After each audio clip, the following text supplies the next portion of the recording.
Fully Ramblomatic Volume 2 Blu-ray containing every 2025 episode is now available in our store, and the Volume 1 Blu-ray is back in stock as well. On sale now. In the mid-credits stinger of the third episode of the fourth season of Invincible, I Gotta Get Some Air, teenage superhero Mark Grayson stumbles out of bed to find his girlfriend Eve Wilkins in the bathroom, revealing Eve sitting on the toilet, nursing a home pregnancy kit. It's positive. It is a small moment, effectively the closing beat of the 3-episode season premiere. It also signals a recurring theme for the larger season around it. The fourth season of Invincible is about, among other things, consequences. It is about the idea that actions have repercussions, and that part of being a person, and in particular, in the context of Mark's journey, part of becoming an adult, is learning to accept and even live with the results of the choices that one makes. It's also a theme that is part of a larger conversation that Invincible is having with the state of the modern superhero genre as it exists in contemporary mass media like film and television. So, with Invincible wrapping up its fourth season a couple of weeks ago, we thought it might be worth taking a look at the show. We're going to talk about the fourth season's preoccupation with the idea of long-term consequence, why that makes the show so interesting, and what it says about the state of the superhero genre in general. There will be full spoilers for the season herein, but otherwise, we're just going to talk about why it's so super, man.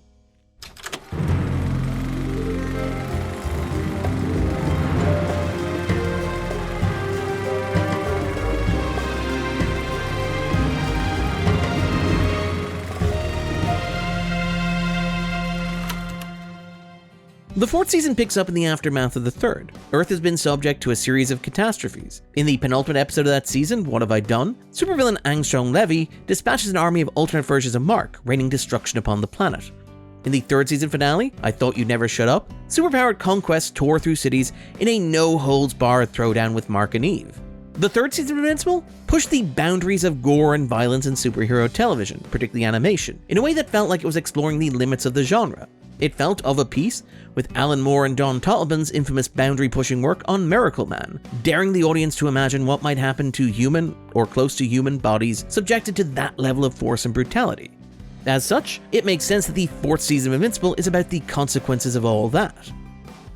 The fourth season opens with an extended montage set to If I Get High by Nothing But Thieves, as Mark and characters around him try to literally pick up the pieces of the devastation that has been wrought to help maintain some sense of order amid the carnage. And we run and we run and we run, sings Connor Mason. Memorials are marked, funeral services are held, construction workers try to repair torn skyscrapers and to clear the wreckage. There's a strong sense that these scattered toys can't be gathered up and put back in the box.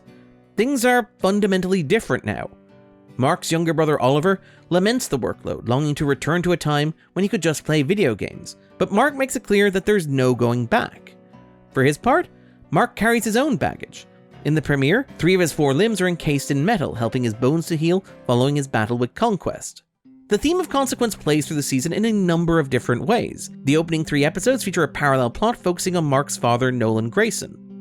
Although he worked as a superhero on Earth, the first season revealed that Nolan was actually the vanguard of an alien invasion, sent to prepare Earth for subjugation and colonization by the Viltrumite Empire. After beating Mark to a pulp, Nolan fled to space. By the start of the 4th season, Nolan has realized the horror of what the Viltrumite Empire is doing. He's aligned with Alan the alien and agreed to help the coalition of planets gather weapons that might be harnessed against his own people. In some small way, this is a gesture of atonement. Nolan is trying to make things right, or at least as right as it is possible to make them. His journey with Alan is an expedition into atrocity, unearthing his sins and those of his people. In the season's 2nd episode, I'll Give You the Grand Tour, Nolan reveals that he buried the cosmic superhero Space Rider alive in the hopes of stealing his Infinity Ray, as an unnatural death would risk destroying the device. He is shocked to discover that Space Racer is still alive after a century beneath the rocks. Space Racer is, understandably, a bit less than thrilled to see Nolan again. However, Nolan makes the case that he has fundamentally changed. I'm sorry. I was a different person then. Later in the season, Nolan reconnects with his ex-wife and tries to make a similar argument. There is also the recurring implication that simply living through these events has a profound impact on the characters. At one point, Mark has dinner with Eve's parents and steps outside for a conversation with her father, Adam. Adam expresses pride in his daughter's resilience. But I gotta admit, she's made of steel. Until now. You saw her in the hospital. She wasn't even better before she had to go back out there to save your ass. These scars are not necessarily purely physical. Cecil Stedman, the head of the Global Defense Agency, muses that Mark has become a lot more violent and withdrawn in the wake of recent events. This is not necessarily a judgment on Mark, who remains a sympathetic and heroic protagonist, simply an observation that enduring that level of brutality on a constant basis must have lasting repercussions. In the season finale, Mark is so haunted by his experiences during the Viltrumite War that he experiences post-traumatic stress disorder, seeing hallucinations of the monstrous Thrag following him everywhere. This emphasis on consequence and change is very interesting in the context of Invincible as a superhero show. As a rule, the superhero genre exists within a fixed status quo. The nature of comic books is that they tell long-form stories that are essentially stuck in a perpetual second act. Characters like Batman, Superman, and Spider-Man have existed for decades in a relatively fixed form. There might be small changes or tweaks to the formula every now and then, but the core remains consistent and it always defaults back to the basic archetype. This is why, for example, death in comic books has come to be known as a revolving door. Very few comic book characters remain dead. Most are killed for a quick sales boost, left fallow for a year or so, and then resurrected. Superman, Batman, Wolverine, Captain America. It was a comic book truism that nobody remains dead except Bucky, Jason Todd, and Uncle Ben, at least until Jason Todd and Bucky were subsequently resurrected. More broadly, this need to maintain a stable status quo has led to the observation, often attributed to Stan Lee, but this wouldn't be the first time he took credit for something that wasn't his responsibility, that comic books do not offer change, but the illusion of change. Any character development can be handily or clumsily reset to revert the characters back to an earlier template. So for example, Marvel infamously had Spider-Man reset back to a careless young bachelor after decades of marriage by simply having him sell his marriage to the shared universe's stand-in for Satan.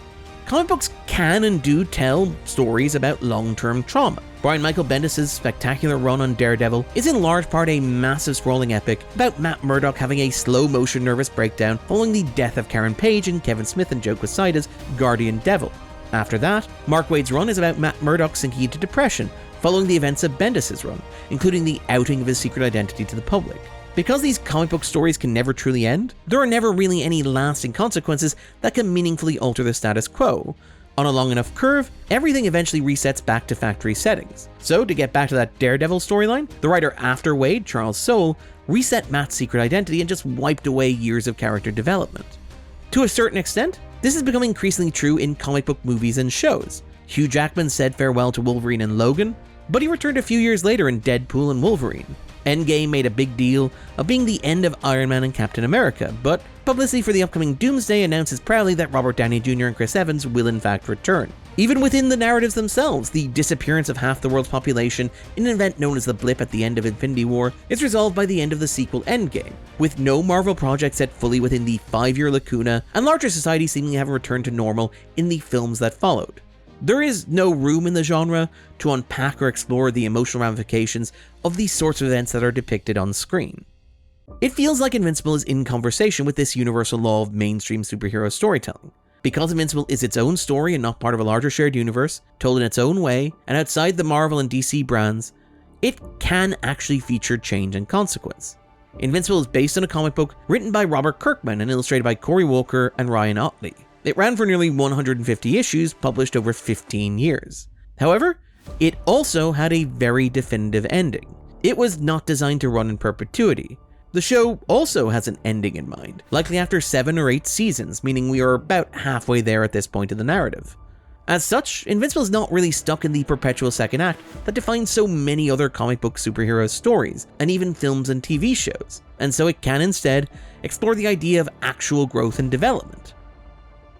Time has always been a major concern for Invincible. The hero Monster Girl has a power that naturally eats away at her time, de-aging her every time she uses it. It is notable that the 4th season sees the return of the Flaxons, a minor threat from the 1st season. These invaders arrive from an alternate dimension where time passes much more quickly, which allows them to regroup and strategize in a ruthlessly efficient manner. Minutes on Earth are years for the Flaxons. This focus on time and consequence also informs another of the season's recurring preoccupations, as Mark embraces a decidedly more lethal approach to superheroism. In the 4th season premiere, he almost kills the transforming villain Dinosaurus. Later in that same episode, Mark does kill Russ Livingston, an innocent astronaut who just had the misfortune of becoming the anchor point for a monstrous alien invasion. There is a lot of debate around the question of whether superheroes should kill. It is often framed as a moral debate, which is somewhat complicated by the fact that the superhero is arguably the descendant of a cowboy, a pulp hero who could and did kill with impunity. Also by the increasing tendency of mass media to treat superheroes as soldiers. Even within Invincible, Mark has literally just returned from an arc known as the Viltrumite War. In reality, setting aside the set dressing of morality, there are ultimately two basic reasons why superheroes have historically avoided killing. One of these reasons is to avoid a moral panic and to appease potential censors. The other reason is because, in an industry that is designed to publish these adventures monthly in perpetuity, it makes no sense to kill off popular villains. Invincible removes both of these external constraints on the story that it's telling, and so the question of whether superheroes should kill becomes a lot more interesting as the answer is not predetermined by factors outside the narrative. Death is, in its own way, a very literal consequence of the choices that characters make, and part of the power of Invincible is the show's willingness to kill off memorable and likable characters, such as Rex Sloan. In its 4th season, as ever, Invincible is too much of a celebration of the conventional tropes and logic of superhero comics to be accurately described as a deconstruction. Instead, the comic and the show simply remove some of the formal guardrails from the genre in ways that present new and interesting storytelling possibilities for a genre that even Marvel Studios concedes is facing superhero fatigue. It underscores what makes Invincible special, even 4 years into its run. In the end, it understands that the title is ironic. I've been Darren Mooney, and this was